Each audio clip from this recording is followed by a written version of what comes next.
Hi everyone. Okay, so with Pete and I having finished the Trans-American Trail, the TAT, the next stage of our journey is to do hopefully an interesting route down through the states to the Mexican border and then cross into Mexico for our onward journey. So if I flick the camera around and see the approximate route we're going to take.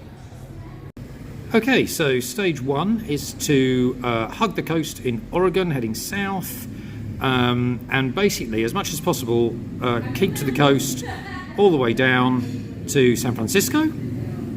Then from San Francisco, it's carry on down the coast, so the Big Sur, about halfway to LA, turn east, 400 miles or so across the Mojave Desert, join historic Route 66, and then head south through the Phoenix area, through Arizona, to the Mexican border.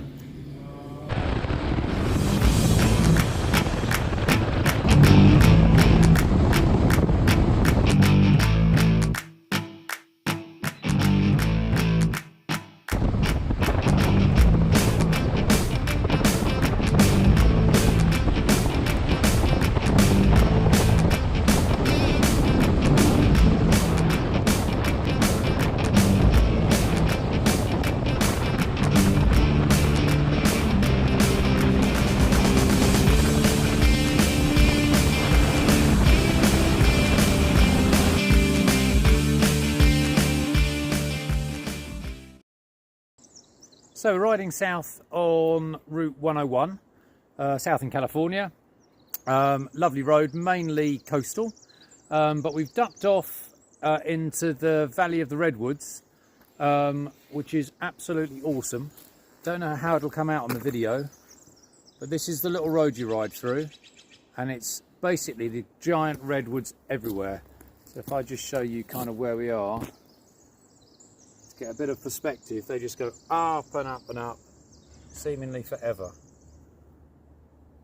What a fantastic little road.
So this is John.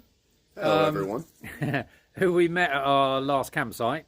Who's a biker, and he very kindly offered to put us up at a house he's minding for the time being in Napa Valley, because we needed somewhere to stay for 2 or 3 days while we got some parts shipped to a place in San Francisco where we're going to get them fitted. So, John, just tell us. I know you've got a YouTube channel. Yeah. So just tell us a little bit about that. Yeah, I have a YouTube channel called Vagabum. When I'm not taking care of strange Brits in a house-sat villa, I travel around the country on my motorcycle and practice vagrancy. So that's great. So what does the channel cover? We talk about motorcycle camping, travel, and adventure. So I travel around the United States and show people the gear that they do that they need to travel like this. Right. Do gear reviews, the places to set up your camp, and how to find cheap or discounted or free camping. Awesome. That's great. Well, look, really appreciate your hospitality. Oh, you guys have been tremendous guests, and I'm so glad that you guys came and stayed for 2 days. That's good of you.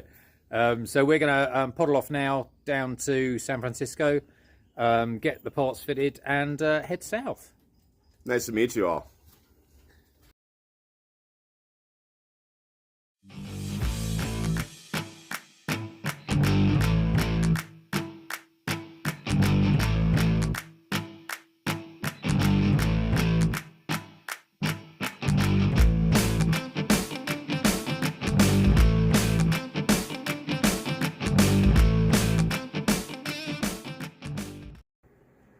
Well, just woken up at the house we're staying at with John and Katie, and I don't know if you'll be able to see behind me because the sun's just rising, but it's an incredible sight. I'll swing it round, and there's hot air balloons. It's the Napa Valley behind us with the mist, which John says is one of the reasons that the wine grows so well here. And I don't know if you can see them, but there's some hot air balloons just floating around in the distance.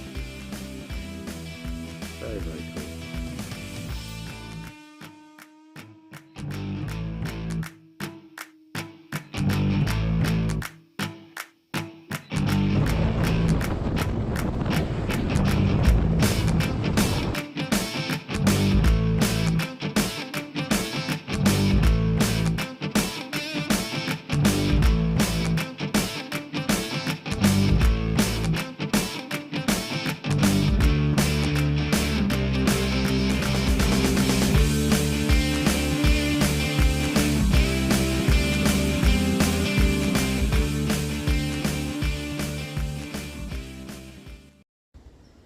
So we got our new front tyres on in San Francisco yesterday, but unfortunately the chain and sprockets haven't turned up. They've disappeared into the US Postal Service, so we're trying to track them down. But anyway, we moved on from San Francisco and rode down the coast, and we camped last night here, which is just by the coast, as you can see, in Santa Cruz, just past Santa Cruz. And John's come along with us for a few days, so that's really nice. We're heading off today down the coastal road, Highway 1, which is the Big Sur, which should be pretty spectacular if the mist lifts. And then we're going to duck inland, and we're going to head towards an area where we think the San Andreas fault is visible. So we'll crack on and see where we get to.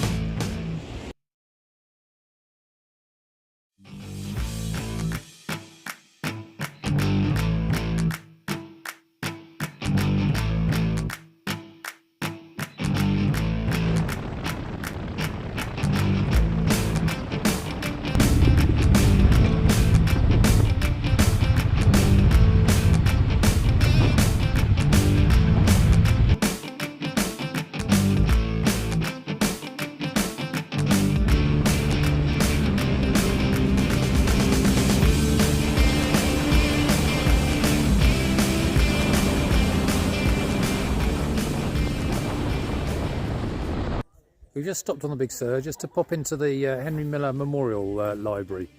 Henry Miller is a famous writer, and this is a rather strange sort of memorial environment set up by one of his friends. So let's go and have a look.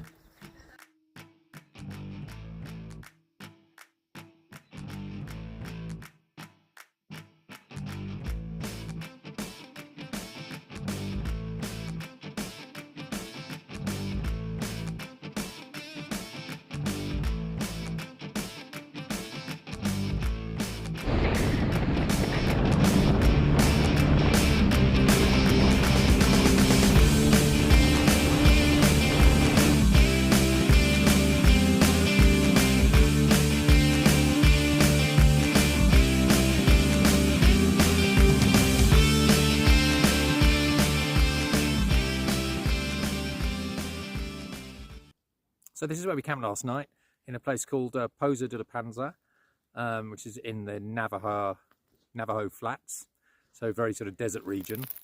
Quite interesting actually. This area was, when it was a ranch, before it was Bureau of Land Management land. It was owned by the uncle of Frank and Jesse James, the outlaws, in the sort of 1860s. Anyway, you can see the difference in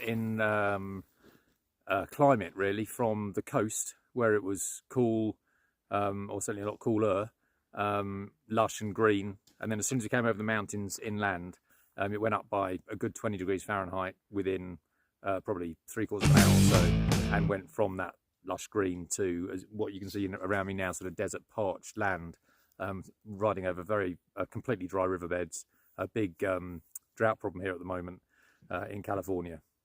So this area is about 20 odd miles from the sort of center of the San Andreas fault. So we're going to see if we can find that on our way east.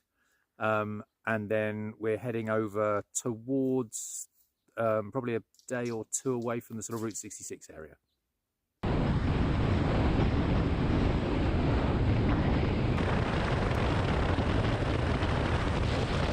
So we've ridden away from the campsite this morning, across the Navajo Flats, and now we're crossing the Carrizo Plain, and then behind me is, we think, a salt lake. It's called Soda Lake, but I think that's probably just a name. But it looks like salt flats, so pretty cool. One thing I forgot to mention when we were back at the campsite was that we were woken up this morning to a pack of coyotes barking and howling at each other, which was a first for me.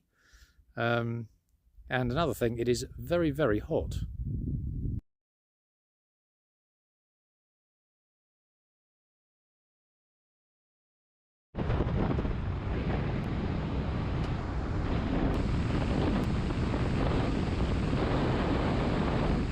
So we're still riding through Carrizo Plain in the desert, and we have found the San Andreas fault behind me.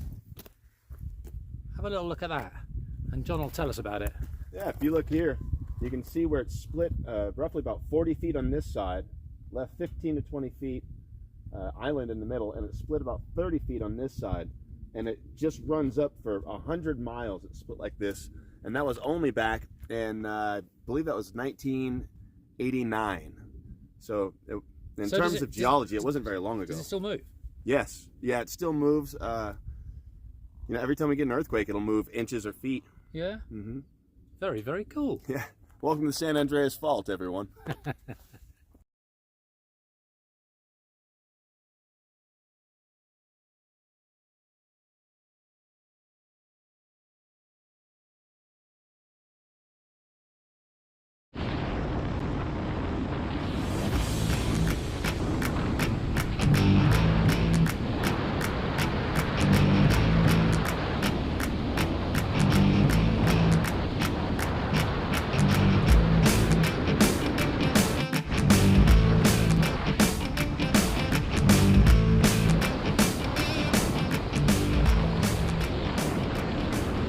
So we're riding on. We just stopped for a quick snack at a taco van behind me, which is delicious. And it's heating up. It's now just nudging about 106, 110 degrees Fahrenheit. So I don't know what that is in Celsius. Something like 40 odd, high 30s to 40. Pretty hot.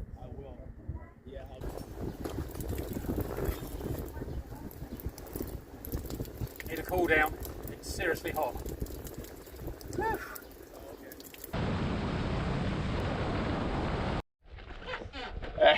Hey guys, so I ran out of gas, and this kind man just found him in the middle of the desert. I'm out of gas and out of water. Boom, gas can, problem solved.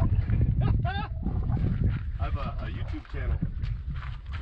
I'll be over there. Thanks, sir.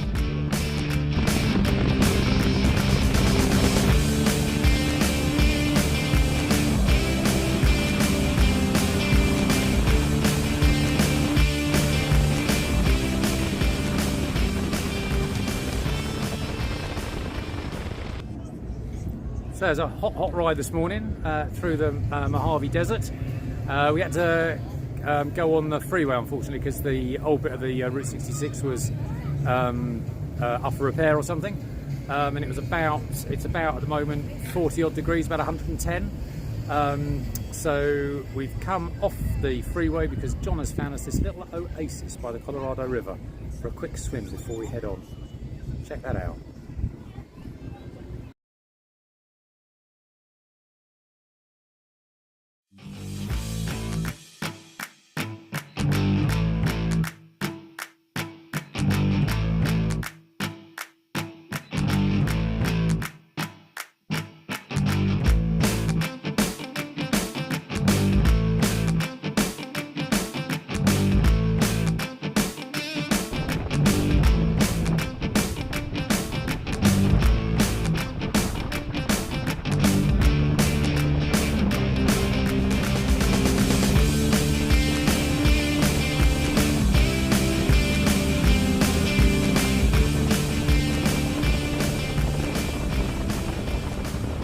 So stopped in this cool little town of Oatman on very historic Route 66, and we found this cool little bar just to have a bit of grubbing before we head on.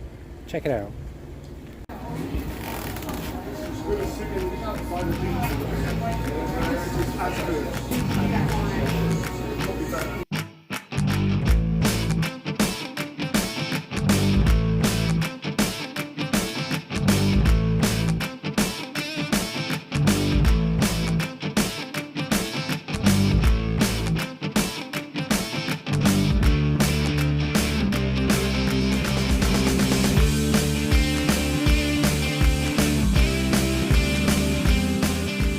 So we've stopped at Oatman and we just have a little look round, and we were just having a bit of a sandwich, and John was telling us some bits and bobs. Just tell us about that stuff again, John. Yeah, so this was founded as a gold mine in 1912. They brought a bunch of burros here, a bunch of donkeys, and when the mine shut down, they released the donkeys, so now there's a bunch of wild donkeys around here. From 1912 until 1920, there were 8,000 people at this little town, which now has, what do you think, 50 people maybe? Yeah, this is, we're actually standing in what used to be an old hotel that had 47 rooms. And you were saying, we were just having a chat at lunch, and you were saying about the road we're going to go out on to the west is really, really steep. Yes. And it's kind of weird how they used to use it. Yeah, and so and it was so steep that you had to drive up it backwards. You had to drive it in reverse. And it's actually the place we're going to go to is called Cool Springs. And it was the inspiration for the Disney movie Cars. And so it was, in the Disney film, it was called Radiator Springs. But it's called Cool Springs. And it's the same storyline. You know, there was a petrol station, and the new highway kind of went around that station, and everything kind of fell to rubbish. So we get to live in a cartoon for a little bit. How cool is that?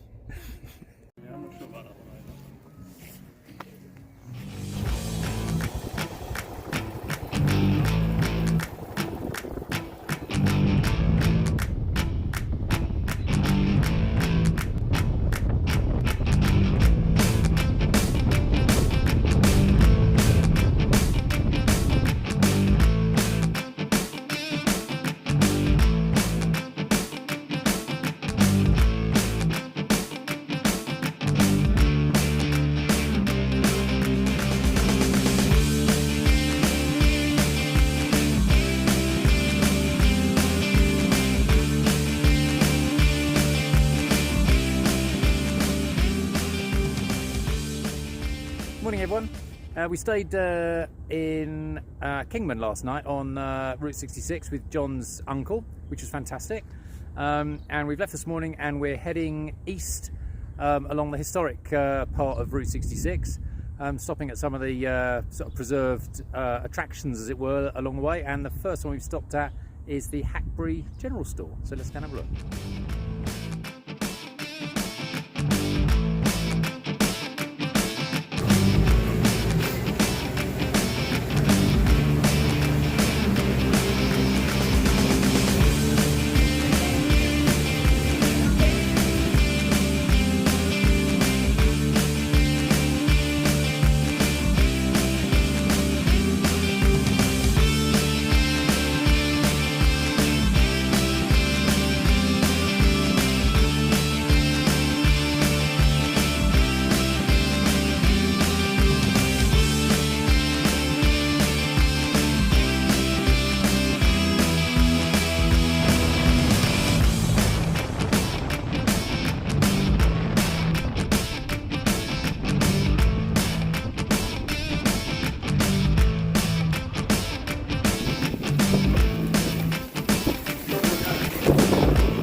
So we're riding south through Arizona.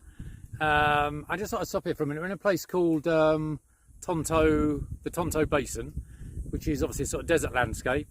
But the different thing here is you've got all these, if you can see behind me, these huge cacti everywhere. So it's a really cool landscape, very, very hot. It's about 44 degrees at the moment, and it's only about 11 o'clock in the morning. But a very, very cool ride. So we're heading south towards the Mexican border. Probably make Tucson, I think, this evening. We're about parallel with Phoenix at the moment, I think. So about 2 days from the Mexican border.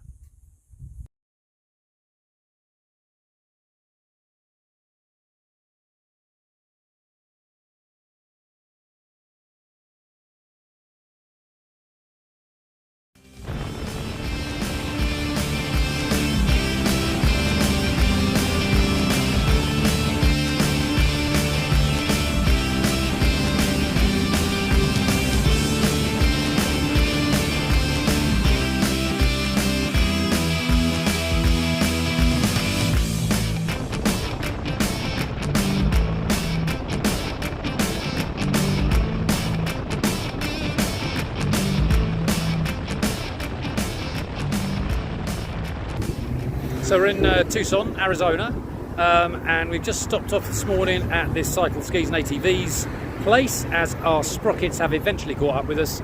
So we're getting chains and sprockets on, and I'm getting them to just crimp some wires and stuff to some spot lights I've just put on because mine packed in, and some bits and bobs like that, get them ship shape before we get into Mexico. So then once we're done here, we're going to head down to a little town on the border with Mexico. We've been advised to get the paperwork done one day prior to entering first thing in the morning the following day, so that'll be tomorrow. The reason being that the area immediately sort of south of the border into Mexico is not ideal, and they've suggested that you want a full day's riding to get away from that border area. So we'll hopefully get the paperwork done this afternoon and cross into Mexico tomorrow morning.